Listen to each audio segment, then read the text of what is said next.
നിൽക്കട്ടെ അവിടെ. നമ്മൾ ഓരോരുത്തരും ചിന്തിക്കുന്ന വിശുദ്ധമായ റമളാൻ കൊണ്ട് നമ്മൾ വിജയിച്ചവരാണോ, തഖ്വ നമ്മൾ നേടിയെടുത്തിട്ടുണ്ടോ എന്ന് ചിന്തിക്കും, ഭയഭക്തി നമ്മൾ നേടിയെടുത്തിട്ടുണ്ടോ എന്ന് ചിന്തിക്കും. നമ്മൾ എന്താ നേടിയെടുത്തിട്ടുള്ളത്? നമുക്കെന്താ നേടിയെടുക്കാൻ സാധിച്ചിട്ടുള്ളത്? വിശുദ്ധമാക്കപ്പെട്ടതാകുന്ന റമളാനിൽ പോലും റിലീസിന്റെ പടങ്ങൾ തേടിപ്പോകുന്ന ചെറുപ്പക്കാർ, സഹോദരങ്ങൾ, സഹോദരിമാർ ഇന്ന് ധാരാളമാണ്. എത്രയാണ്? ഈ റമളാനിൽ പോലും വലിയ 2 ബ്രഹ്മാണ്ഡ ചിത്രം റിലീസ് ചെയ്തു. അതിലേറ്റവും കൂടുതൽ പോയിട്ടുള്ള സമൂഹം നമ്മുടെ സമൂഹം തന്നെയാണ്. ഒരു കാലഘട്ടങ്ങളിൽ റിലീസിന്റെ പടങ്ങൾ പെരുന്നാളിനെ ചെയ്യുള്ളൂ. എന്താ കാര്യം? അവൻ ലൈലത്തുൽ ഖദർ പൊതിഞ്ഞു കൊണ്ടുവന്ന് ഇവിടെ കൊണ്ട് നിവർത്തുമെന്ന് അവർക്കറിയാം. കാരണം റമളാനിൽ നേടിയെടുത്തിട്ടുള്ളതാകുന്ന ആ ചൈതന്യം മുഴുവൻ കൊണ്ട് കളയും. എന്തിനാ പെരുന്നാളിൽ നിന്ന് റിലീസ് ചെയ്യുന്നത്? റമളാനിൽ ഒരൊറ്റ മുസ്ലിമിനെയും കിട്ടൂല എന്നുള്ളൊരു വിശ്വാസം അവർക്കുണ്ടായിരുന്നു. ഇന്ന് പിശാചിൻ്റെതാകുന്ന പരിശ്രമങ്ങൾ കൂടി ഇന്ന് നമ്മുടെ യുവാക്കളുടെയും യുവതികളുടെയും ആകുന്ന യൂട്യൂബിലൂടെയും മറ്റുള്ള വീഡിയോസ് കാണലുമൊക്കെ കൂടി അവർക്ക് തന്നെ മനസ്സിലായി, നിർമ്മാതാക്കളും സിനിമയുടെ അണിയറ പ്രവർത്തകർക്കൊക്കെ അറിയാം, ഏത് സമയത്ത് ഇത് റിലീസ് ചെയ്താലും വരാനുള്ളവരൊക്കെ ഇങ്ങ് വരും. അതിനകത്തുള്ള നല്ല ശൈത്താന്മാരുണ്ട്, അവരെ നമുക്ക് കിട്ടുമെന്ന് അവർക്കറിയാം. അതുകൊണ്ട് റമളാനിൽ തന്നെ റിലീസ് ചെയ്തു. നല്ല രാവ് നോക്കി. എത്ര മോമിനിയങ്ങളാണ് പോയി കണ്ടവർ, തിയേറ്ററിൽ പോയി നേരിട്ട് കണ്ടവർ. കാണുക മാത്രമല്ല, അത് കണ്ടതിന് ശേഷം അതിന്റെ വീഡിയോ എടുത്തുകൊണ്ട് തിയേറ്ററിൽ അവനിരുന്നതും അവന്റെ സീറ്റ് നമ്പരും അടക്കം അന്നുണ്ടായ സാഹചര്യങ്ങളും അടക്കം മൊബൈൽ ഫോണിൽ എടുത്തിട്ട് അത് മറ്റുള്ളവർക്ക് പ്രദർശിപ്പിക്കുന്ന വിധത്തിൽ സ്റ്റാറ്റസ് വീഡിയോ ഇടുക. ചിന്തിച്ചു നോക്ക്, അവരെക്കാൾ വലിയ കുറ്റവാളി ആരാണ്? അല്ലാഹു നമ്മളെ കാത്ത് സംരക്ഷിക്കും. അവനേക്കാൾ വലിയ കുറ്റവാളി ആരാണ്? നബിയുനാ റസൂലുള്ളാഹി സ്വല്ലല്ലാഹു അലൈഹി വസല്ലമ തങ്ങൾ പറയുകയാണ്, കുല്ലു ഉമ്മത്തി മുആഫാത്തുൻ ഇല്ലൽ മുജാഹിരീൻ. നബിയുനാ റസൂലുള്ളാഹി സ്വല്ലല്ലാഹു അലൈഹി വസല്ലമ തങ്ങൾ പറയുകയാണ്, എല്ലാ സമൂഹവും എല്ലാ സമുദായവും അല്ലാഹു സുബ്ഹാനഹു വ തആല പുറത്തു കൊടുക്കുന്നതാണ്. എന്റെ ഉമ്മത്തിൽ നിന്ന് സർവർക്കും അല്ലാഹു പരിപൂർണമായി പുറത്തു കൊടുക്കുന്നതാണ്. ഇല്ലൽ മുജാഹിരീൻ, മുജാഹിരീങ്ങളായ ആളുകൾക്കൊഴികെ എന്ന് ഹബീബുനാ റസൂലുള്ളാഹി. ഖാലൂ, ഉടനെ സഹാബത്ത് നബിയോട് ചോദിക്കുകയാണ്, വമൽ മുജാഹിരീന യാ റസൂലല്ലാഹ്, വമൽ മുജാഹിരീന യാ റസൂലല്ലാഹ്. ആരാണ് റസൂലേ മുജാഹിരീങ്ങൾ? ആരാണ് മുജാഹിർ എന്ന് പറഞ്ഞു തരുമോ റസൂലേ? ഫഖാല റസൂലുള്ളാഹി സ്വല്ലല്ലാഹു അലൈഹി വസല്ലം, അല്ലാഹുവിന്റെ റസൂൽ പറയുകയാണ്, സഹാബാ അയ്യഅമറ റജുലു ബില്ലൈലി അമലാ. രാത്രി സമയത്ത് തെറ്റുകൾ ചെയ്യുന്ന മനുഷ്യനാണ്. പാതിരാത്രി സമയത്ത് മോശപ്പെട്ട ബ്ലൂ ഫിലിമുകൾ കണ്ടുകൊണ്ട് നിലകൊള്ളുകയാണ്.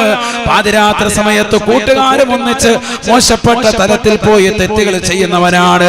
വിചാരശാലകളിലേക്ക് പോയി വ്യഭിചരിക്കുന്നവനാണ്.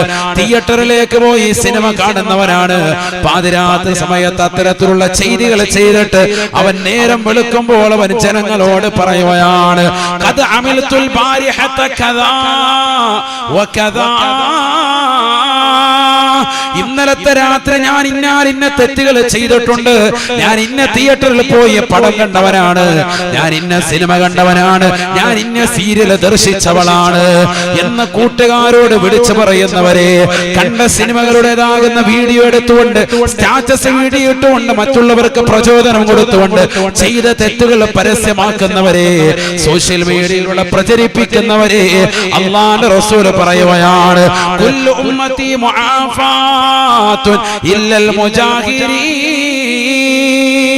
എന്റെ സമൂഹത്തിലുള്ളവർ, എന്റെ സമുദായത്തിലുള്ളവർ സർവർക്കും അല്ലാഹു എല്ലാ പാപങ്ങളും പുറത്തു കൊടുക്കുന്നവരാണ്. ഈ രീതിയിൽ തെറ്റ് ചെയ്യുന്നവർക്കൊഴികെ, പരസ്യമായി ചെയ്തതാകുന്ന തെറ്റുകൾ വിളിച്ചു പറയുന്നവർക്കൊഴികെ എന്ന് ഹബീബുനാ റസൂലുള്ളാഹി. രാത്രി ചെയ്തതാകുന്ന തെറ്റ് നീയും റബ്ബും മാത്രമാണ് അറിഞ്ഞിട്ടുള്ളത്. അല്ലാഹുവിലേക്ക് തൗബ ചെയ്താൽ പടച്ച റബ്ബ് സ്വീകരിക്കുമായിരുന്നു. പക്ഷേ നീ പരസ്യമാക്കുകയാണ്. ആ തെറ്റ് ജനങ്ങൾക്ക് പ്രചോദനമാകും വിധം, വെളിപ്പെടുത്തുകയാണ്. അന്യ പെണ്ണുമായി രാത്രിയെ ശയ്യവലംബിച്ചിട്ട് നേരം വെളുത്തുകൊണ്ട് കൂട്ടുകാരോട് വെളിപ്പെടുത്തുന്നവരെ, ഞാൻ ഇന്നലെ ഭാര്യയുമായി ഈ രീതിയിൽ ബന്ധപ്പെട്ടു എന്നൊക്കെ വിളിച്ചു പറയുന്ന കൂട്ടുകാരികളില്ലേ, ഭർത്താക്കന്മാരില്ലേ, നഊദു ബില്ലാഹ്, ഹറാമാണ്, നിഷിദ്ധമാണ്, വലിയ പാതകമാണ്. അല്ലാഹു സുബ്ഹാനഹു വ തആല പുറത്തു തരാത്തതാകുന്ന പാതകമാണ്. എത്രയോ സഹോദരിമാർ, എത്രയോ ചെറുപ്പക്കാര് അത്തരത്തിലുള്ളതാകുന്ന പ്രവർത്തനങ്ങൾ ഇന്ന് സമൂഹത്തിൽ നടത്തുന്നുണ്ട്. തലേന്ന് രാത്രി അവന്റെ പ്രിയപ്പെട്ട ഭാര്യയുമായി സല്ലപിച്ചത് വരെ നേരം വെളുക്കുമ്പോൾ കൂട്ടുകാരോട് വെളിപ്പെടുത്തുന്നതായ സഹോദരങ്ങൾ, തലേന്ന് രാത്രി തന്റെ പ്രിയപ്പെട്ട ഭർത്താവുമായി ഏത് രീതിയിലാണ് ബന്ധപ്പെട്ടത് എന്നവരെ പരസ്യമായി കൂട്ടുകാരികളോട് ഫോൺ വിളിച്ച് പറയുന്ന സഹോദരിമാര്. ആദരവായ പ്രവാചകന് പറയുകയാണ്, വെളിപ്പെടുത്തരുതേ, വെളിപ്പെടുത്തരുതേ, അത് വലിയ പാതകമാണ്, തെറ്റുകുറ്റമാ, അല്ലാഹു നിങ്ങൾക്ക് പുറത്തു നൽകില്ല എന്ന് ഹബീബായ റസൂലുള്ളാഹി സല്ലല്ലാഹു അലൈഹി വസല്ലം. നമ്മൾ എവിടെയാ നന്നായത്? റമദാൻ വിട പറയാൻ വേണ്ടി അടുത്തു നിൽക്കുമ്പോ റമദാൻ കൊണ്ട് നിർബന്ധമാക്കപ്പെട്ട ആയത്തിന്റെ അവസാന ഭാഗം ലഅല്ലക്കും തത്തഖൂൻ, നിങ്ങൾ മുത്തഖീങ്ങളാകാൻ വേണ്ടിയിട്ടാ ഈ നോമ്പ് നൽകിയത് എന്ന് അല്ലാഹു പറഞ്ഞതിൽ നിന്ന് എടുത്ത് നമ്മുടെ ജീവിതത്തിലേക്ക് ചേർത്ത് വെച്ചെന്ന് നോക്കി എവിടെയാ നമുക്ക് തഖ്വ വന്നത്? എവിടെയാ നമുക്ക് തഖ്വ വന്നത്? റമദാൻ വരുമ്പോ റിലീസിന്റെ പടങ്ങൾ തേടിപ്പോകുന്നതോ? റമദാൻ വന്നിട്ടും പാവപ്പെട്ടവന് കണ്ണീരപ്പാതെ നിലകൊള്ളുന്നതോ? റമദാൻ വന്നിട്ട് പോലും നിസ്കാരത്തിന് ശ്രദ്ധ ചെലുത്താതെ നിലകൊള്ളുന്നതോ? റമദാൻ വന്നിട്ടും പള്ളിയുടെ സ്ഥലങ്ങളിൽ ഫനായും ഫസാദും ഏർപ്പെട്ടുകൊണ്ടിരിക്കുന്ന ആളുകൾ കൂടുന്നതോ? എവിടെയാ നമ്മൾ നന്നായത്? എവിടെയാ നമുക്ക് നന്നാവാൻ പറ്റിയിട്ടുള്ളത്? ഒന്ന് ചിന്തിക്ക്. ഈ നോമ്പ് കൊണ്ട് നമുക്ക് എന്ത് മാറ്റം ഈ ദിവസങ്ങൾ അത്രയും ഉണ്ടായി? ചിലര് കരുതി ഒന്ന് വെയിറ്റ് ലോസ് ചെയ്യാം, വണ്ണം ഒന്ന് കൂടിയിട്ടുണ്ട്, തടി അല്പം കൂടിയിട്ടുണ്ട്, അതൊന്ന് കുറയ്ക്കാം, ഷുഗർ അല്പം കൂടിയിട്ടുണ്ട്, അതൊന്ന് ക്രമാതീതമാക്കാം, അതിനുവേണ്ടി നോമ്പ് പിടിച്ചു. അവർക്ക് ആ നിയ്യത്തുണ്ടാവും. എന്നിട്ട് തന്നെ ഇപ്പൊ തൂക്കി നോക്കിയപ്പോ 5 കിലോ കൂടുതലുണ്ട് ചിലർക്ക്. കാരണം റമദാനി നല്ല സമൂസായും കരിച്ചതും മരിച്ചതും ഒക്കെ നല്ല റാഹത്തായിട്ട് എല്ലാം കഴിച്ച് ഹലാക്ക് 5 കിലോ കൂടി. അല്ലാഹു നമ്മളാക്കണം. നമ്മുടെ അവസ്ഥ. ഹറാം കഴിച്ച്, ഹറാം ഭുജിച്ച്, സിനിമ കണ്ട്, സീരിയൽ ദർശിച്ച്, മോശപ്പെട്ട ബ്ലൂ ഫിലിമുകൾ കണ്ട്, റമദാനിന്റെ പകലിൽ പോലും രാത്രിയിൽ പോലും എന്നില്ല സിനിമാ ടാക്കീസിൽ പോയി സിനിമകൾ കണ്ടുകൊണ്ട് മോശപ്പെട്ട കൂട്ടുകാരുമായി അടിച്ചു പൊളിക്കുന്നവരല്ലേ, രഹസ്യമായി വേഴ്ച നടത്തുന്നവരല്ലേ, എത്രയോ അന്യരാകുന്ന സ്ത്രീ പുരുഷന്മാർ തമ്മിൽ ലൈംഗിക വേഴ്ച ഈ പരിശുദ്ധമായ റമദാനിൽ പോലും നമ്മൾ നടത്തിയില്ലേ? അന്യന്റെ ഫോൺ നമ്പർ കിട്ടാൻ വേണ്ടി താല്പര്യം വെക്കുന്നവരല്ലേ? മറിയം ബീവിയുടെ ജീവിതം ഒന്ന് ശ്രദ്ധിക്കണേ. അന്യ ഒരു പുരുഷനെ കണ്ടപ്പോ പുറത്തു പോകണേ, ഞാൻ അല്ലാഹുവിനോട് നിന്നെ തൊട്ട് കാവൽ തേടുന്നു എന്ന് പറഞ്ഞ മറിയമിന്റെ പ്രിയപ്പെട്ടതാകുന്ന അനുയായി വൃന്ദമല്ലേ നമ്മൾ? ഒരന്യ പുരുഷന്റെതാകുന്ന മിസ് കോൾ കിട്ടാൻ വേണ്ടി മൊബൈൽ ഫോണുമായി വൈകുന്നേരം വരെ ഉലാത്തുന്ന സഹോദരിമാരുള്ള കാലഘട്ടമല്ലേ? ഇൻസ്റ്റഗ്രാമിൽ ഒരു അന്യ പുരുഷന്റെ മെസ്സേജ് എന്ന് കടന്നു വരാൻ വേണ്ടി കൊതിക്കുന്ന സഹോദരിമാരുള്ളവരല്ലേ? തന്റെ വാപ്പയറിയാതെ ഉമ്മയറിയാതെ രഹസ്യമായി പാതിരാത്രി സമയത്ത് അന്യനുമായിട്ട് ചാറ്റ് ചെയ്ത് വാട്സാപ്പിലൂടെ ഇൻസ്റ്റഗ്രാമിലൂടെ അവരുമായി മോശപ്പെട്ടതാകുന്ന രീതിയിൽ ചാറ്റിംഗ് നടത്തി പാതിരാത്രി സമയത്ത് വീഡിയോ കോളിലൂടെ തന്റെ ശരീരത്തിൻ്റെതാകുന്ന നഗ്നഭാഗങ്ങൾ മുഴുവനും പരപുരുഷന്മാർക്ക് കാണിക്കാൻ തയ്യാറായി നിൽക്കുന്ന മുസ്ലിം സഹോദരി മറിയം ബീവിയുടെ ചരിത്രമാണ് നീ പഠിക്കേണ്ടത്. അവരുടെ ജീവിതമാണ് നീ ഉൾക്കൊള്ളേണ്ടത്. അന്യരാകുന്ന പരപുരുഷന്റെ മുന്നിൽ തന്റേതാകുന്ന പ്രൊഫൈൽ പിക്ചർ ഇട്ടത് മാത്രമല്ല, തന്റെ മാറിടം, തന്റെ നഗ്നമാക്കപ്പെട്ട യോനിഭാഗം, തന്റെ ശരീരത്തിന്റെ ഉടയാടുകൾ വസ്ത്രം മാറ്റി പരിപൂർണമായ നഗ്നത കാണിച്ച് അവന്റെ മുന്നിൽ വലിയ താല്പര്യത്തോടുകൂടി നിലകൊള്ളുന്ന മുസ്ലിം അംഗമാർ അധികരിച്ച കാലഘട്ടമല്ലേ? പ്രവാസ ലോകത്ത് പൊരുവയലത്ത് നിനക്ക് വേണ്ടി അരച്ചാണ് വര നിറയ്ക്കാൻ വേണ്ടി മക്കൾക്ക് വേണ്ടി കഷ്ടപ്പെടുന്ന പ്രിയപ്പെട്ട ഭർത്താവിന്റെ സ്നേഹം മറന്ന്, പ്രിയപ്പെട്ടതാകുന്ന ഭാര്യയുടെ സ്നേഹം മറന്ന് ദുനിയാവിൽ അടിച്ചു പൊളിക്കുന്ന ഭർത്താക്കന്മാരെ, ഭാര്യമാരെ ഖേദിക്കണേ. നമുക്ക് ഏറ്റവും വലിയ ഉപമയായി അല്ലാഹു പറഞ്ഞത് ബീവി മറിയമാണ്. ആദരവായ പ്രവാചകൻ അതുകൊണ്ട് തന്നെ പറയുകയാണ്, നാളെ അല്ലാഹു സുബ്ഹാനഹു വ തആല 3 സ്ത്രീകളെയാണ് എനിക്ക് നാളെ വിവാഹം ചെയ്തു തരുക. സവ്വജനി അല്ലാഹു ഫിൽ ജന്ന സലാസതു ഇംറആ, 3 സ്ത്രീകളെ എനിക്ക് നാളെ സ്വർഗ്ഗത്തിൽ അല്ലാഹു വിവാഹം ചെയ്തു തരും. ഒന്ന് ആസിയ ബീവിയാണ്. ശത്രുക്കളുടെ ശല്യം കൊണ്ട് വല്ലാതെ പൊരുതുമുട്ടി അവസാനം വീരമൃത്യു വരിച്ചതാകുന്ന ബീവി ആസിയ, ഫിർഔനിന്റെ ഭാര്യയാകുന്ന ആസിയെ എനിക്ക് അല്ലാഹു വിവാഹം ചെയ്തു തരും. സംശുദ്ധമായ ജീവിതം നയിച്ചവരാണവർ. രണ്ടാമത്തത് ഉഖ്തു മൂസ നബി അലൈഹിസ്സലാമിന്റെ സഹോദരിയാണ്. തീർന്നില്ല. മൂന്നാമതായി റസൂലുള്ളാഹി പറയുകയാണ്, അല്ല, ഈ ഹദീസിന്റെ ആദ്യത്തിൽ തന്നെ റസൂലുള്ളാഹി പറഞ്ഞ പേര് ഇമ്രാനിന്റെ മകള്, പലസ്തീനിലെ ഖതീബിന്റെ മോള്, ഇമ്രാനിന്റെ പൊന്നുമോള്, ബഹുമാനപ്പെട്ടതാകുന്ന ഇമ്രാനിന്റെ പൊന്നുമോള് ബീവി മറിയം എനിക്കുള്ളതാകുന്ന പെണ്ണാണ്. എനിക്ക് നാളെ സ്വർഗ്ഗത്തിൽ അല്ലാഹു വിവാഹം ചെയ്തു തരുന്ന മകളെയാണ് എന്ന് ഹബീബായ റസൂലുള്ളാഹി. അതിനുവേണ്ടിയല്ലേ മുസ്ലിമേ നമ്മൾ ദുആ ചെയ്യുന്നത്, അല്ലാഹുവേ മുത്തുനബിയുടെ തൃക്കല്യാണത്തിൽ ഞങ്ങളെ പങ്കാളികളാക്കണേ അല്ലാ. ആരാണ് പെണ്ണെന്ന് പഠിച്ചു വെക്കണേ. പെണ്ണ് ബീവി മറിയമാണ്, പെണ്ണ് ബീവി ആസിയാണ്, പെണ്ണ് ബീവി ഹാറൂനിന്റേതാകുന്ന സഹോദരിയാണ്. ഇത് പരിശുദ്ധ പ്രവാചകന്റെ അധ്യാപനമാ. എന്തുകൊണ്ടാണ്? ദുനിയാവിൽ സംശുദ്ധമാകുന്ന ജീവിതം നയിച്ചപ്പോ പരിശുദ്ധ പ്രവാചകന്റെ കല്യാണം, അതും ദുനിയാവിലെ കല്യാണം പോലെയല്ല, സ്വർഗത്തിലെ കല്യാണം. എല്ലാ വിശ്വാസികളും, എല്ലാ അവിശ്വാസികളും, എല്ലാ നിരീശ്വരവാദികളും, എല്ലാ യുക്തിവാദികളും, ലോകത്തിലുള്ള സർവരും നോക്കി നിൽക്കേ റസൂലുള്ളാഹിയുടെ കല്യാണത്തിന്റെ മാമാങ്കമാണ്. അതിൽ പങ്കെടുക്കാത്തവരില്ല, അതിൽ പങ്കെടുക്കാത്ത വിശ്വാസികളില്ല. അത്രയേറെ മനോഹരമാകുന്ന കല്യാണം. അതിൽ വരുന്ന പുതിയ പെണ്ണ് ആരാണ്? അതിൽ വരുന്ന പുതിയ പെണ്ണാരാണ്? ജീവിതത്തിൽ അന്യരാകുന്ന പരപുരുഷന്മാർക്ക് മുന്നിൽ ശരീരത്തിന്റെ നഗ്നകൾ പരിപൂർണമായി മറച്ചു നടന്ന പെണ്ണാണ്. പരിപൂർണമായി മറച്ചു എന്ന് മാത്രമല്ല, ഒരന്യ പുരുഷന്റെ നിഴൽവട്ടം കണ്ടപ്പോ നിന്നെ തൊട്ട് അല്ലാഹുവിനോട് കാവൽ തേടുന്നു എന്ന് പറഞ്ഞുകൊണ്ട് പേടിച്ചതാകുന്ന പെണ്ണാണ് ബീവി മറിയം റളിയല്ലാഹു അൻഹാ. അല്ലാഹ് അവരെയാണ് വിവാഹം ചെയ്തു കൊടുക്കുക. അല്ലാഹു തൗഫീഖ് തരട്ടെ, അല്ലാഹു തൗഫീഖ് തരട്ടെ. നീട്ടുന്നില്ല, ഈ സദസ്സ് ഇൻഷാ അല്ലാഹ് പിരിയാണ്. വേഗം തന്നെ നിസ്കരിക്കണം. അതിനുശേഷം ഇൻഷാ അല്ലാഹ് ദുആ ഉണ്ടാവും. അല്ലാഹു തൗഫീഖ് തരട്ടെ. എല്ലാവരും ഈ സദസ്സിലുള്ളവരൊക്കെ ഒരു സ്വലാത്ത് ചൊല്ലിക്ക്. എല്ലാവരും സല്ലല്ലാഹു അലാ മുഹമ്മദ്. അല്ലാഹുവേ, ഞങ്ങൾ ഈ ചൊല്ലിയ സ്വലാത്ത് നീ സ്വീകരിക്കണേ അല്ലാ. ആദരവായ പ്രവാചകരുടെ തിരുചാരത്തേക്ക് ഈ സ്വലാത്ത് സലാമിനെ ഈ നിമിഷം തന്നെ എത്തിക്കണേ അല്ലാ. ആ പ്രവാചകരുടെ തിരുക്കല്യാണത്തിൽ ഞങ്ങളേവരെയും നീ ഉൾക്കൊള്ളിക്കണേ അല്ലാ. ഈ മുക്കുന്നം ബനാത്തിന്റെ പരിസരത്ത് ഒരുമിച്ച് കൂടിയ സഹോദര സഹോദരിമാർക്ക് നീ സൗഭാഗ്യം നൽകണേ അല്ലാ. അല്ലാഹു തൗഫീഖ് നൽകട്ടെ. മറിയം ബീവി നയിച്ചതുപോലെയുള്ള സംശുദ്ധമായ ജീവിതം നയിച്ചാൽ നിനക്ക് ആഖിറത്തിൽ സ്വർഗ്ഗത്തിൽ കഴിയാം. അല്ലാഹു തൗഫീഖ് തരട്ടെ. അതാണ് അവരുടെ ചരിത്രത്തിന്റെ ഏറ്റവും വലിയ ഗുണപാഠം. എന്താ അവർ നയിച്ചത്? കണ്ണുകൊണ്ടോ ശരീരത്തിന്റെ അവയവങ്ങൾ കൊണ്ടോ ഹറാമിലേക്ക് തിരിക്കാതെ സംശുദ്ധത പാലിച്ചു. അതുകൊണ്ടാണ് ഖുർആൻ ആദ്യം അത് പറഞ്ഞത്, അഹ്സനത്തു ഫർജഹ. അവരവരുടെ ഗുഹ്യത്തെ സൂക്ഷിച്ചവരാണ്. ഗുഹ്യം എന്ന് പറഞ്ഞാൽ ശാരീരികമായി ബന്ധപ്പെടൽ മാത്രമല്ലല്ലോ വ്യഭിചാരം. അൽ ഐനാനി തസ്നിയാൻ ഫസിനാഹുമാ അൻ-നദറു. കണ്ണിന് വ്യഭിചാരമുണ്ട്, ഹറാമായ കാഴ്ചയാണെന്ന് സയ്യിദുനാ റസൂലുള്ളാഹി. കാതിന് വ്യഭിചാരമുണ്ട്, ഹറാമായത് കേൾക്കലാണ്. അന്യ പെണ്ണുമായിട്ടുള്ള രാത്രിയിലുള്ള നിന്റെ സൊള്ളക്കം പുരുഷന്മാരെ നിനക്കതിലൂടെ നാശമുണ്ടാക്കും, നിനക്കത് നാശമായിരിക്കും. റമദാനിൽ പോലും അത്തരത്തിൽ പ്രവർത്തിച്ചവരെ കുറിച്ച് പിന്നെന്ത് പറയാൻ.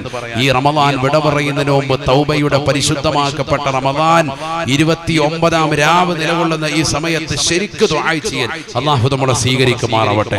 റമദാനിന്റെ അവസാനത്തെ ദിവസം എത്തിക്കഴിഞ്ഞാൽ അല്ലാഹു സുബ്ഹാനഹു വ തആല റമദാൻ 1 മുതൽക്ക് 28 വരെ എത്ര ലക്ഷം ആളുകളെ അല്ലാഹു നരകത്തിൽ നിന്ന് മോചിപ്പിച്ചോ അത്ര തന്നെ മുഴുവൻ ആളുകളെയും അത്ര എണ്ണം കണ്ട് വീണ്ടും അല്ലാഹു സുബ്ഹാനഹു വ തആല അന്നത്തെ രാത്രിയിൽ ഒറ്റ രാത്രി കൊണ്ട് വീണ്ടും മോചിപ്പിക്കുന്ന റമദാനിന്റെ ലാസ്റ്റ് രാത്രിയിൽ റമദാൻ 1 മുതൽ 29 വരെ നിലകൊണ്ടിട്ടുള്ളതാകുന്ന ആരെല്ലാം ലക്ഷക്കണക്കിന് ആളുകളെയാണ് ഓരോ ദിവസവും നരകീയ മോചനം കൊടുക്കുക.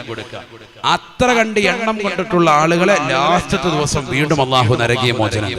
അതിൽ നമ്മൾ ഉൾപ്പെടണ്ടേ? അള്ളാഹു തൗഫീഖ് തരട്ടെ. അവിടെയാണ് സഹോദരങ്ങളെ മാറ്റം, നോമ്പ് കൊണ്ട് മാറ്റമുണ്ടായ ഒരു വനിതയുണ്ട്. ഖുർആനിൽ അള്ളാഹു പറഞ്ഞിട്ടുണ്ട്, ബീവി മറിയം റളിയല്ലാഹു അൻഹാ. ഭയങ്കര ചരിത്രമാണ് അവർ. നോമ്പ് പിടിച്ചുകൊണ്ട് മാറ്റമുണ്ടാക്കിയെടുത്തൊരു മഹതിയാണ് അവർ. ബിസ്മില്ലാഹിർ റഹ്മാനിർ റഹീം. واذكر في الكتاب مريم إذ انتبذت من أهلها مكانا شرقيا فاتخذت من دونهم حجابا فأرسلنا إليها روحنا فتمثل لها بشرا سويا. പരിശുദ്ധമായ ഖുർആനിൽ 114 സൂക്തങ്ങളിൽ ഒരു സൂറത്തിന്റെ പേര് തന്നെ അല്ലാഹു നൽകി, സൂറത്തു മറിയം. മറിയം എന്ന പേരിൽ ഒരു സൂറത്ത് റളിയല്ലാഹു അൻഹാ. അല്ലാഹു അവരുടെ ദറജ ഉയർത്തട്ടെ. ഈസാ നബിയുടെ ഉമ്മയാണ് മറിയം ബീബി റളിയല്ലാഹു അൻഹാ. ഖുർആനിൽ ഒരു സൂറത്തിന് പേര് വെക്കണമെങ്കിൽ ആ പെണ്ണ് നിസാരമായ പെണ്ണല്ല. സൂറത്തു ആയിഷ, സൂറത്തു ഖദീജ എന്നൊരു പേരില്ലല്ലോ ഖുർആനിൽ. ശ്രദ്ധിക്കണം. സൂറത്തു മറിയം ഇതൊരു സാധാരണ പെണ്ണല്ല, ഒരു പഠിക്കൽ നിർബന്ധമാണ്. അതുകൊണ്ടാണ് അങ്ങനെ ഒരു സൂക്തം തന്നെ അല്ലാഹു വെച്ചിരിക്കുന്നത്.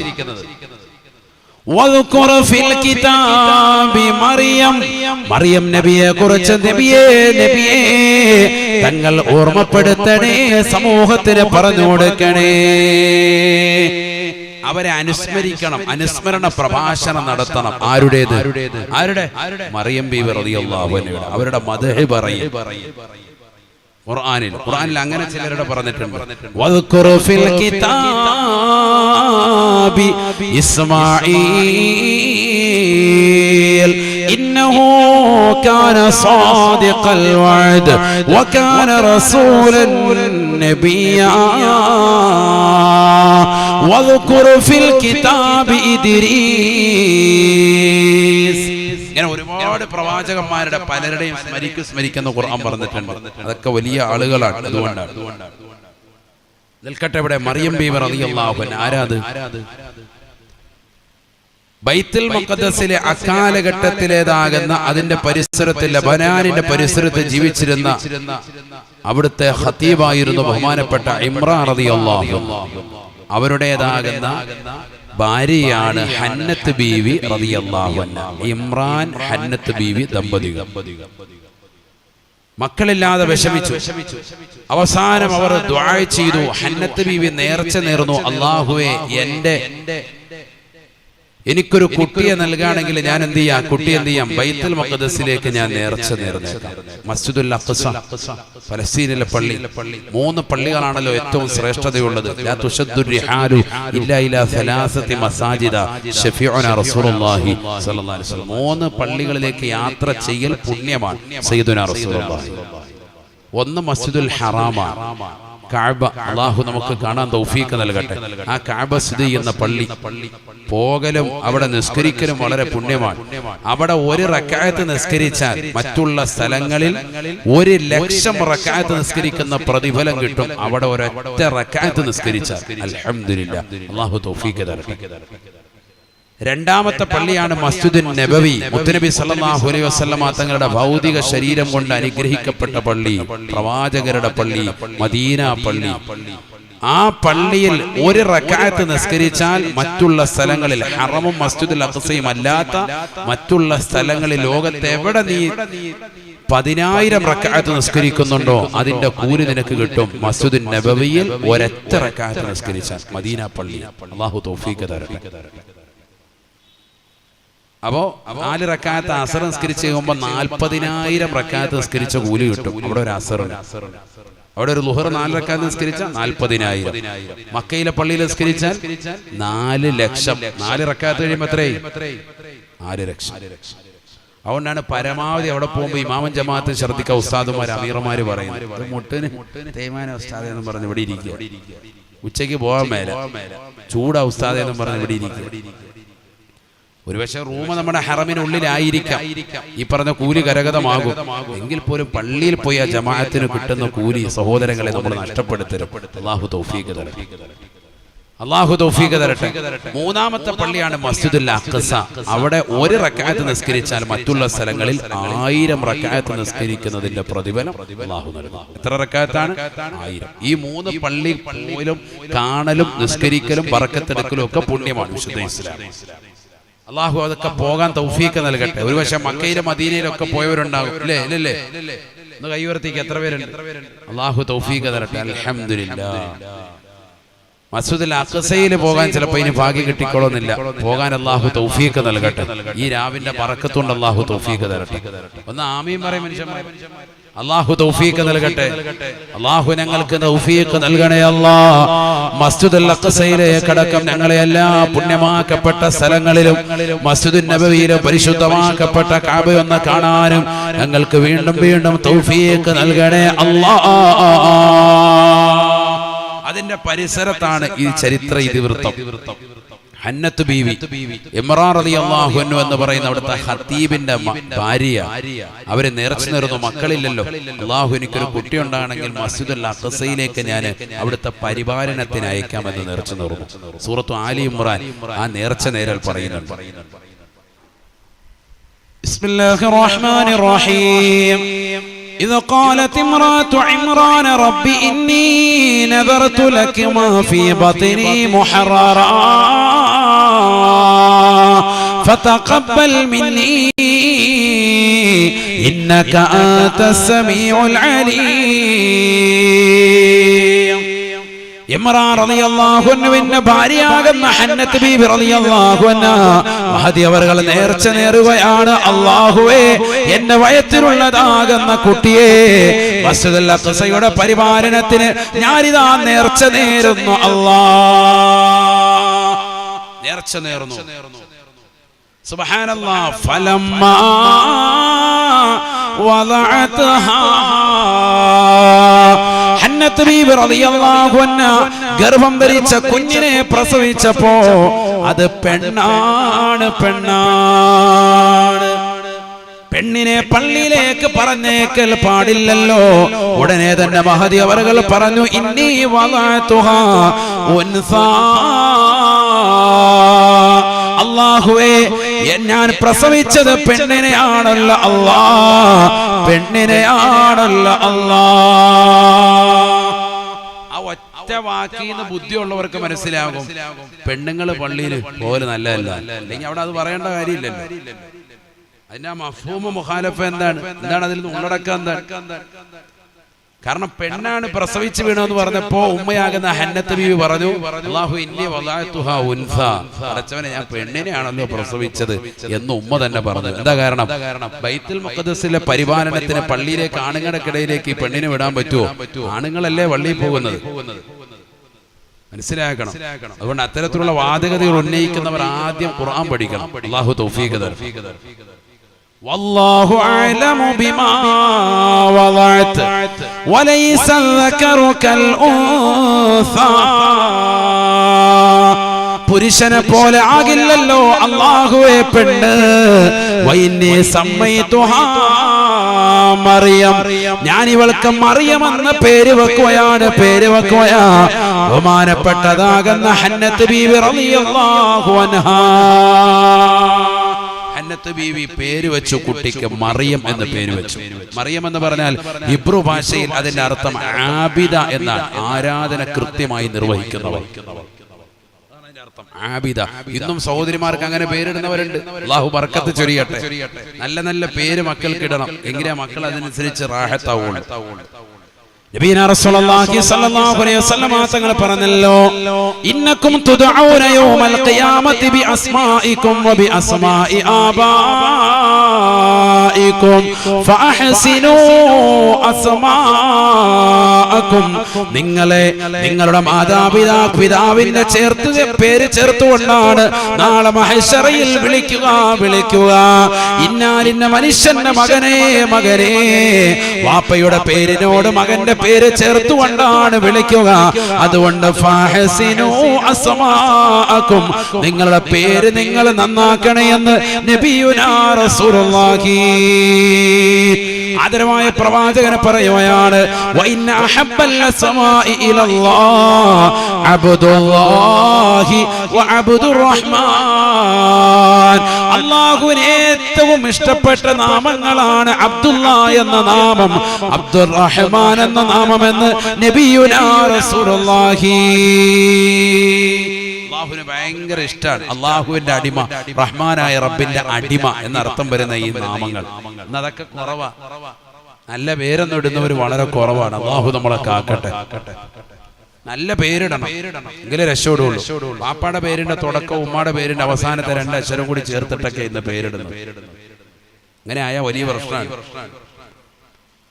പാപ്പാടെ പേര് മൂസാന്നും ഉമ്മാടെ പേര് സനൂജാന്നും പേരിട്ടപ്പോ സമൂസാന്നായി. മൂസായും കൂട്ടി ഇപ്പുറത്തുനിന്ന് സായും എടുത്തു. അങ്ങനെ ഒന്നും പേരിടാൻ പാടില്ല. ശ്രദ്ധിക്കണം. കാരണം ഇവർക്ക് എങ്ങനെയെങ്കിലും ഒന്ന് പേരിട്ട് കിട്ടിയാൽ മതി. അങ്ങനെ ആകാൻ പാടില്ല. നല്ല പേരിടണം. അള്ളാഹു തൗഫീഖ് തരട്ടെ. ഈ പേരുകൊണ്ട് നാളെ വിളിക്കുക, നാളെ മഹ്ശറയിൽ വിളിക്കും. സാനിയ എന്നുള്ള പേരിടുമ്പോൾ ശ്രദ്ധിക്കണം. സീനാണെങ്കിലും കുഴപ്പമില്ല, സാനിയ എന്നാണെങ്കിലും കുഴപ്പമില്ല. ഉണ്ട്, ആണെങ്കിൽ വ്യഭിചാരി എന്നാണ് അർത്ഥം, വേശ്യ എന്നാണ് അർത്ഥം. നമ്മളെ അർത്ഥങ്ങൾ വളരെ ശ്രദ്ധിക്കണം. സാനിയ മോളെ എന്നാ വിളിക്കുന്നത്, വേശ്യ മോളെ എന്ന് അർത്ഥം വരും. അല്ലാഹു നമ്മളെ കാക്കണം. ഓരോ നമ്മൾ അക്ഷരങ്ങൾ ഏതാണെന്ന് മനസ്സിലാക്കിയിട്ട് വേണം പേരിടാൻ. ചുമ്മാ ആരുടെയെങ്കിലും പേര് ഇന്നവന്റെ പേരിട്ടിട്ടുണ്ട്, ദുൽഖർ സൽമാൻ ഇട്ടപ്പോ പിന്നെ അള്ളാഹ് എല്ലാവരും ഇപ്പൊ അതിട്ടുണ്ട്. നല്ല പേരാണ്, കേൾക്കുമ്പോൾ നല്ല ഇമ്പോ ഉണ്ട്, അത് നല്ലൊരു പേരാണ്. എങ്കിലും ഓരോരുത്തർ ശ്രദ്ധിക്കണം, നമ്മൾ പേര് നന്നാക്കി ഇടണം, വളരെ ശ്രദ്ധിക്കണം. അല്ലാഹു നമ്മളെ സാലിഹീങ്ങളെ ചേർക്കുമാറാവട്ടെ. നിൽക്കട്ടെ. മറിയം ബിയുടെ പേരിന്റെ അർത്ഥം മനസ്സിലായില്ലേ? ആബിദ, നല്ല ആരാധന നിർവഹിക്കുന്നവർ. എന്നിട്ട് ആ ഉമ്മ ചെയ്തൊരു പരിപാടിയുണ്ട്. എന്ത്? വഇന്നി സമ്മൈതുഹാ മറിയം വഇന്നി ഉഈദുഹാ ബിക വദുരിയതാ മിനശ്ശൈത്വാനിർ റജീം. ശപിക്കപ്പെട്ട പിശാചിൽ നിന്ന് ഇവളെയും ഇവളുടെ സന്താന പരമ്പരകളെയും ഞാൻ കാവൽ തേടുന്നു അല്ലാഹ്, ഞാൻ കാവൽ തേടുന്നു അല്ലാഹ്. ഈ ആയത്ത് ഇമാമിങ്ങളെ രേഖപ്പെടുത്തി വെക്കുകയാണ്. നമ്മുടെ മക്കൾ ജനിച്ചാൽ വലത് കാതിൽ ഭാഗം ഇടത് കാതിൽ ഇഖാമത്ത് കൊടുക്കുന്നതിനോടൊപ്പം ഈ ആയത്ത് കൂടി ഓതണേ. വഇന്നി ഉഈദുഹാ ബിക വദുരിയതഹാ മിനശ്ശൈത്വാനിർ റജീം. ഈ ആയത്ത് കൂടി ഓതണം, സുന്നത്താണ്. അല്ലാഹു തൗഫീഖ് തരട്ടെ. ആദ്യം തന്നെ ബാങ്ക് കേൾപ്പിക്കേണ്ടത്. കുട്ടി ജനിച്ച് ആദ്യം ബാങ്ക് കേൾപ്പിക്കണം. അല്ലാഹു അക്ബർ, ഫാസ്റ്റില് തന്നെ അത് കേൾപ്പിക്കണം. ഇതെല്ലാം കഴിഞ്ഞു ലേബർ റൂമിൽ നിന്ന് ഇറങ്ങി വരുമ്പോൾ സമയം വൈകി. ഉമ്മാക്ക് നല്ല റാഹത്തുണ്ടെങ്കിൽ, അപ്പൊ നല്ല ഓർമ്മയൊക്കെ ഉണ്ടെങ്കിൽ ഉമ്മ എന്ത് ചെയ്താ കുട്ടിയും അടുത്തുകൊണ്ടുവരാൻ പറഞ്ഞിട്ട് പ്രസവിച്ച ഉമ്മ തന്നെ അല്ലാഹു അക്ബർ പതുക്കെ എന്ന് പറഞ്ഞേക്കണം. ആദ്യം ആ വാക്കം കേട്ടോട്ടെ. അതിനു വേണ്ടിയിട്ടാണ്. അശുദ്ധി ആയിരിക്കാം, പക്ഷെ അത് പ്രശ്നമല്ല. അല്ലാഹു അക്ബർ എന്ന് പറഞ്ഞു. അവർക്ക് ആഫിയത്തുണ്ടെങ്കിലായി പറഞ്ഞത്. എഴുന്നേറ്റ് നിന്നിട്ട് അല്ലാഹു അക്ബർ എന്ന് പറയും. ഭയങ്കര വാങ്ങു കൊടുക്കാനൊന്നും പറഞ്ഞിട്ടില്ല. ലേബർ റൂമിൽ നിന്ന് എല്ലാവരും ഇറങ്ങി ഓടും, ഗേറ്റ് ഔട്ട്. അങ്ങനെയൊന്നും അല്ലത്. അതൊക്കെ ഒരു ശബ്ദത്തിൽ കഴിയുമെങ്കിൽ ആ പറഞ്ഞത് ചെറിയൊരു ശബ്ദം. കാരണം ഇതിന് ആദ്യം കുട്ടിയുടെ കാതിലേക്ക് ഈ വചനം അങ്ങ് കേൾപ്പിച്ചാൽ രക്ഷപ്പെട്ട്. അല്ലാഹു തൗഫീഖ് തരട്ടെ. ബാക്കി പിന്നെ വാപ്പ വെളിയിൽ പണ്ട് സിഗരറ്റൊക്കെ വലിച്ചിട്ട് കാത്തിരിക്കുക, ബാങ്ക് വിളിക്കുക, റെഡിയായി നാത്തിക്കുക. എല്ലാവരും അല്ല, ചിലർ ടെൻഷൻ അടിച്ചിട്ടാന്നാ പറയുന്നത്. 3 പാക്കറ്റ് സിഗരറ്റ് തീർത്തു. ആയത്തുൽ കുർസി ഓതണ്ടേ? ഗർഭം ധരിച്ച ആ പെണ്ണ് ആ സമയത്ത് എന്ത് ഓതണം? ഗർഭം ധരിച്ച പെണ്ണ് പ്രസവത്തിന്റെ സമയത്ത് ഗർഭം എളുപ്പമാകാൻ ആയത്തുൽ കുർസി ഓതണം. പിശാച് വരുത്തേയില്ല. പിശാച് വരാതിരുന്ന പ്രസവം എളുപ്പവും, ഓപ്പറേഷനിലേക്ക് പോകൂല. അല്ലാഹു തൗഫീഖ് തരട്ടെ. അല്ലാഹു തൗഫീഖ് നൽകട്ടെ. നബിയനാ റസൂലുള്ളാഹി സ്വല്ലല്ലാഹു അലൈഹി വസല്ലമ തങ്ങൾ ഫാത്തിമ ബീബി റളിയല്ലാഹു അൻഹയോട് പറയുകയാണ്, ലമ്മാ ദനത് വിലാദതുഹാ, ഫാത്തിമ ബീബി വേദന കൊണ്ട് പ്രയാസമാണെന്ന് അറിഞ്ഞപ്പോ ആദരവായ പ്രവാചകൻ പറയുകയാണ്, ഫാത്തിമ ഫാത്തിഹ ഓതണേ, ആയത്തുൽ കുർസി ഓതണേ, ഖുൽ ഹുവല്ലാഹു ഓതണേ, ഖുൽ അഊദു ബിറബ്ബിൽ ഫലഖും നാസും ഓതണേ. ഇങ്ങനെ ഓതുക. ആയത്തുൽ കുർസി ഈ സൂറത്തുകൾ ഇങ്ങനെ ആവർത്തിക്കുക. പിശാച് അടുത്തോട്ട് വരൂല, റാഹത്തായിട്ട് പ്രസവിക്കാൻ പറ്റും. അതിൻ്റെ ഒരു പൊടിക്കൈ പറഞ്ഞതാണ്. അതുപോലെ സൂറത്തുൽ ഇൻശിഖാഖ് പ്രസവ സമയത്ത് ഓതുക. സൂറത്തുൽ ഇൻശിഖാഖ് സഹോദരിമാരുണ്ടല്ലോ, അതുകൊണ്ടാണ് അവർക്ക് വേണ്ടിയിട്ടാണ് ഇത് പറയുന്നത്.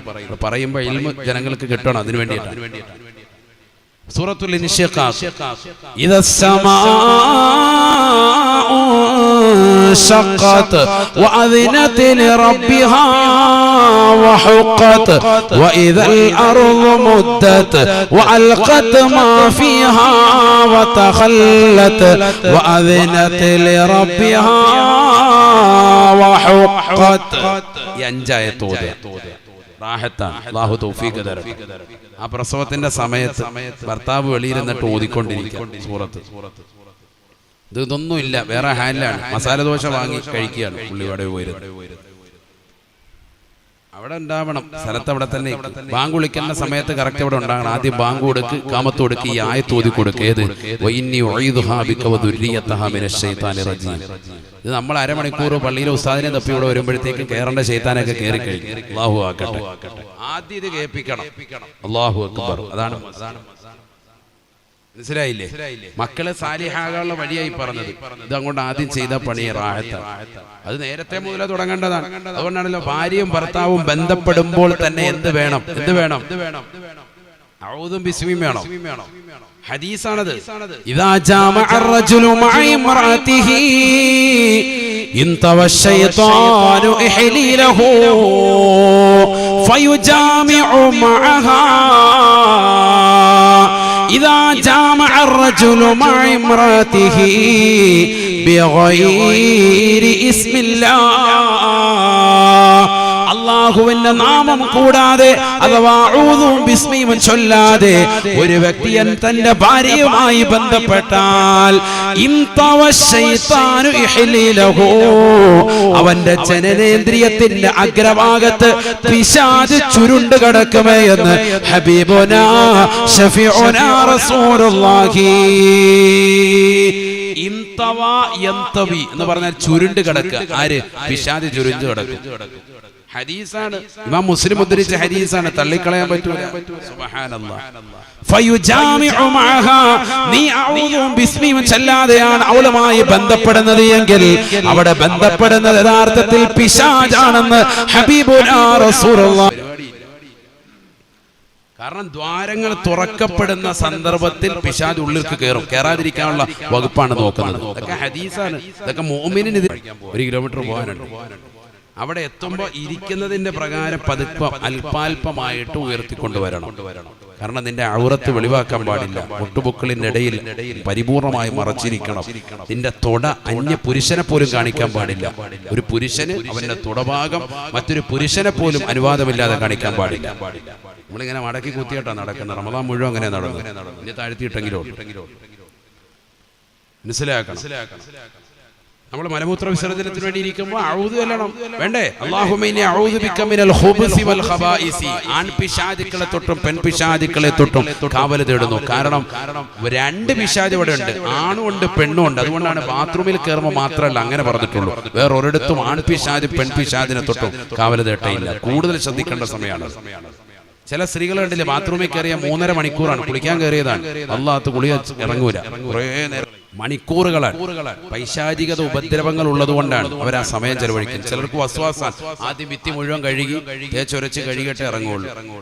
ഫുള്ള് റെഡിയാക്കി ഇവർ ഇറങ്ങി വരുമ്പോൾ അറിയാൻ പറ്റും വെള്ളം മുഴുവൻ ടാങ്കിൽ തീർന്നിട്ട് എന്ന് പറഞ്ഞ് ഇപ്പൊ കൈകാലിട്ട് അടിച്ചിട്ട് കാര്യമില്ല. ഇത് തുടക്കത്തിൽ ശ്രദ്ധിക്കണമായിരുന്നു, നേരത്തെ ശ്രദ്ധിക്കേണ്ട പണിയാണ്. ഭാര്യയുമായി ബന്ധപ്പെടുന്നത് മുതൽ അവിടെ മുതലല്ലേ നിങ്ങൾ പരമാവധി നേർച്ച നേരാതിരിക്കുക. നേർച്ച നേർന്നാൽ അതെന്താണ്? അത് വീട്ടും വേണം. കാണുന്നതിനൊക്കെ നേർച്ച. ഭർത്താവിനെ കൊണ്ട് വിമാപ്പള്ളിയുടെ മുന്നിൽ ഇരുത്തി തല മുട്ടയടിച്ചേക്കാം. എങ്ങനെയാ നേർച്ച? പാവം പിടിച്ചവനെ ഇടങ്ങേറും. മൂപ്പറ തല മുട്ടയടിച്ചേക്കാം. ഇങ്ങനെ ആവശ്യമില്ലാത്തൊക്കെ നേർച്ച ഉമ്മമാര് കാണുന്നതിനൊക്കെ തൊട്ടയിലും പിടിച്ചതിന് നേർച്ച നേരാ. അങ്ങനെ ആവശ്യമില്ലാത്ത നേരണ്ട. നമുക്ക് കഴിവാകുന്നതും പറ്റുന്നതും ഒക്കെ നമ്മൾ ഒരു 10 ദിവസം നോമ്പ് പിടിക്കാൻ നേർച്ച തരികയാണെങ്കിൽ ഓക്കെ, അത് പറ്റത്തില്ല. ഇങ്ങനെയുള്ള പരിപാടികളൊക്കെ നമ്മൾ ചെയ്യുള്ളൂ. അത് തന്നെ ഉടായ്പാണെന്നുള്ളതിന് ഏറ്റവും വലിയ തെളിവാണ്.